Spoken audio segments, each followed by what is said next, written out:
Good morning. Happy Monday. I have Neuro Coffee in hand and it is perfect. All right. We got a busy Monday coming up. We're going to dig straight into today's Q&A. This is with Matt. Matt had a question about carries, more specifically variations of rack carry, suitcase carry, etc. One of the things that we want to understand about carries is what we're trying to do is manipulate the position of the center of gravity to create a shape change that provides us a favorable influence in regards to recapturing relative motion under certain circumstances. There are certain circumstances where we're just concerned about force production. We actually mentioned this in the video in regards to strongman training. Not really concerned about relative motions under those circumstances, but when we are, magnitude of load is going to matter because too much weight, we're going to compress space. Too much weight, we're going to limit the movement of the center of gravity. And so we're playing a little bit of a game here in regards to how we're going to shift the center of gravity around. The center of gravity is typically going to rotate as you walk. We're actually going to change the shape and the movement of that center of gravity to help us reacquire relative motions. So Matt, outstanding question. Thank you so much. Everybody have an outstanding Monday, and I will see you tomorrow. In respect to the carries, I've been trying to get my head around exactly what's taking place aside from, let's say, for instance, we're looking at a specific example, left suitcase carry. Mm-hmm. Now, in respect to a left suitcase carry, I'm guessing that anything that is left of the midline, even if it is in the base of support, is going to promote some degree of IR on the opposing side and toward ER. And obviously the further we go, we're going to promote more IR on one side, but we will run the risk of a complete orientation in respect to potentially having it sort of too far outside the base of support. Right, because so you're talking about magnitude of load as an influence here, not just the position, right? Yeah, well, sort of. So I'm thinking that, let's say if we took an extreme example and we got a long bar and we had a weight that was hanging out to our left side, for instance, and that providing the weight wasn't so heavy that we needed to, lean over in the opposing direction to keep it upright. Yes, we were able to maintain an upright position. Then that is going to drive, further and further IR on the right side and further ER on the left side, providing the load is appropriate and not too heavy. Correct. Okay. So what that's got me thinking about then is when we move to, say, for instance, the difference between a rack carry, a suitcase carry, or an overhead waiters carry, if it's on that side, we're always going to sort of bias a little bit more ER on one side and a little bit more IR on the opposing side. Yes, sir. So my question, sort of understanding that, when you've got someone who, for instance, is on a right oblique, it's very anteriorly oriented, they're out on the outer edges of both feet to some extent. Yeah. When I choose a carry, which I would traditionally say, okay, say I'm trying to get that right first med head down, I might look at a left-handed suitcase carry as an option for that. But in that circumstance where I've explained with it on the outside of both feet, I would run the risk of exacerbating that left-sided foot problem if I chose the suitcase carry. If I chose a rack carry as an alternative, that would be less detrimental to that left foot position. Yeah, and I'd get some. Now you're thinking. Because I like that. So you just walked yourself through the process, right? You're identifying basically where the center of gravity is going to fall based on where you position the load. And that's exactly right. And so you think about it, it's like, so if everything was moving up and away from the middle of the base of support, right? So the center of gravity is up, and again, it's on those lateral aspects, and you want to bring it down and into IR, right? And you do something that would bias one side potentially into that space, but because of the load being outside the base of support, you are running the risk of exaggerating, right? Yeah. So you're absolutely right. So you need to do something that's inside of the base of support. Okay. So, and we can write a whole Matt, we can take this concept and we can write a whole program for this person. Yeah. Yeah. Based on that principle. We can do explosive work, what would be considered explosive work. We can do medicine ball stuff with that. We can do carries with that. We can do any number of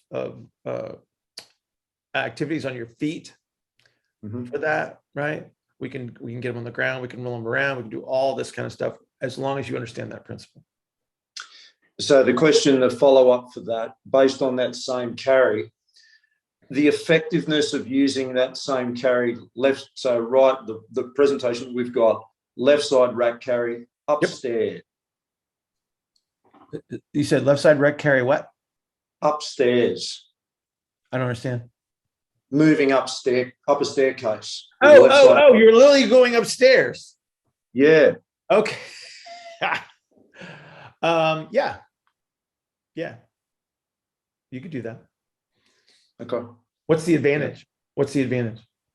Center of mass on that left, so they can keep their, essentially, particularly very anteriorly oriented, they can get their rib cage back over their hips, get their weight a little bit further back while they're moving upstairs. That will also make that right foot. Well, I was initially going to say, I got a question for you. Let me simplify. Yeah. Okay. What is going up? Like if let's just take the stairs out of it for a sec. Let's just make it walking up an incline. Okay. Well, going up the stairs, right? Walking up an incline, they're not going to need as much IR on that right leg every time. What's it going to prevent you from doing? What is going up an incline prevent you from doing? Well, it's going to slow it's going to stop you from leaning forward. Okay. So here's what I want you to do, Matt. I want you to carry a weight. I want you to walk up an incline and lean backwards, and then tell me how great this goes. Well, it's not going to get you to lean backwards, but it's going to make you stay upright. It's okay. It's going to prevent you from leaning backwards, which would be driving more of the compensatory IR strategy. Why do we do a front foot elevated split squat? Slow the tibia down, moving over the. Where's your center of gravity? Center of gravity is. When you step up, where's your center of gravity? Center of gravity is back. It stays back a little bit, doesn't it? Yeah. So you're gonna promote the expansive strategy that you want to create the delay by going up. Right. So we put you on a front foot elevated split squat because that's going up the stairs, isn't it?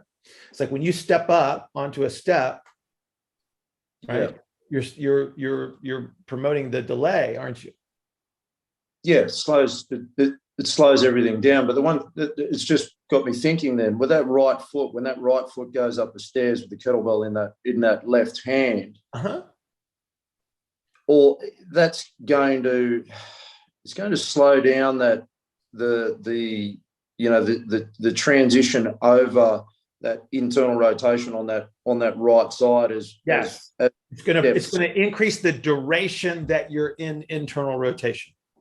Yeah, it's going to prolong the application of the IR force. That's what you want. Okay, so you're holding the weight in a left rack. Okay. Yeah. All right. In what directions does your center of gravity move? In what directions? Yes, sir. Okay. So in a left rack carry, I'm going to get posterior left expansion on the torso. Which does what? Which does what to your center of gravity? Well, it's going to push my center of gravity back on the left. Awesome. But now you're also carrying the weight in your left hand. So where else does it go? Well, then I'm going to be if it's inside my base of support.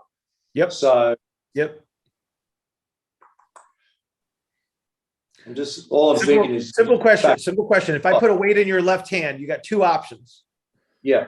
Either you're going to tip over to the left or you're going to respond to the right. Yeah. Yeah. Okay. And so if you get the load correct, you create the delay strategy on the left side, which is superimposition of IR on ER.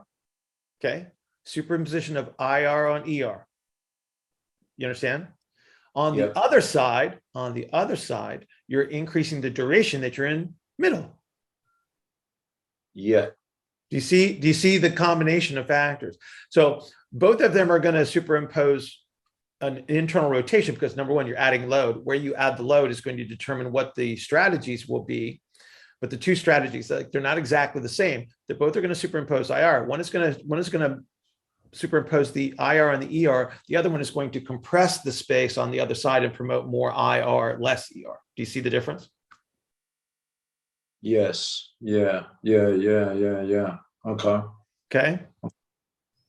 So think about some of the moving parts there. Actually, that's interesting, Matt. So here you go, boss. Here you go. You're standing on the ground. Yeah. And you look down between your feet, and there's a green dot on the floor. So your feet make a square. You understand? Okay. That green dot is your center of gravity. All right. Mm-hmm. And so every time you take a step, that green dot's going to have to move with you. And then where you place the load is going to control how far and how fast that dot moves into different directions. So under normal circumstances, your center of gravity moves like an S curve on the ground. Like if you could shoot a beam of light out of your hoo-ha, right, at the bottom. Okay. That's a technical term, Ian, right? If you could point it straight down at the ground, right? Okay. And you're walking around along the ground, it forms an S curve. But if you put a load in there, that S curve is going to start to change shape. Okay. So you're going to get a delay on the left side, and you're going to get a lot of almost a horizontal-ish representation of IR. So it's going to sort of create a limping S curve. But that's what you want under the circumstance, because you're trying to promote a certain shape. You're trying to promote a certain muscular behavior. You follow? Yeah. That green dot, the way that green dot moves tells you the response to the position and to the load.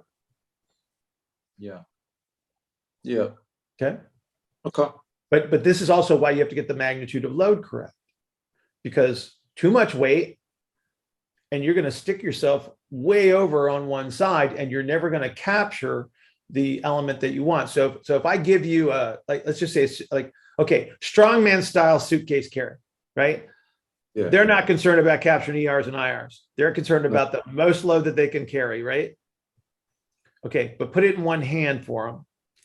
And you see the kind of lean over, and then they'll even throw the other arm up this way, right? As a counterbalance and all that kind of stuff. Yeah. Like, you understand what I'm saying? It's like the load is literally dragging along the outside of their leg because it's so heavy, and they can't. So that's somebody that can't shift their center of gravity away. You just created a massive downforce into that leg, and then you picked up almost the other foot. Like the right foot, when it's on the ground, is very, very light on the ground. The left foot becomes super, super heavy on the ground.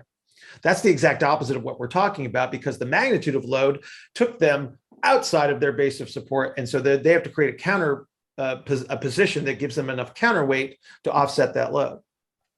You see it? Yeah. So again, it's like magnitude of load matters, position matters, activity matters. So you just put all those pieces together, and then that's how you follow it. But again, if you use the green dot analogy, it's going to kind of tell you where your center of gravity is shifting relative to the position of the load. Okay. What do you think, Bill, about getting some underwear on it with the Phoenix on the front, and maybe like a green, like a green mounted down the middle? I'm a little afraid, actually, to even. On But I that get note, it. I get I'll it, man. pass Yeah, man. I have moments of creativity. I just don't know if I can pull that one off, man.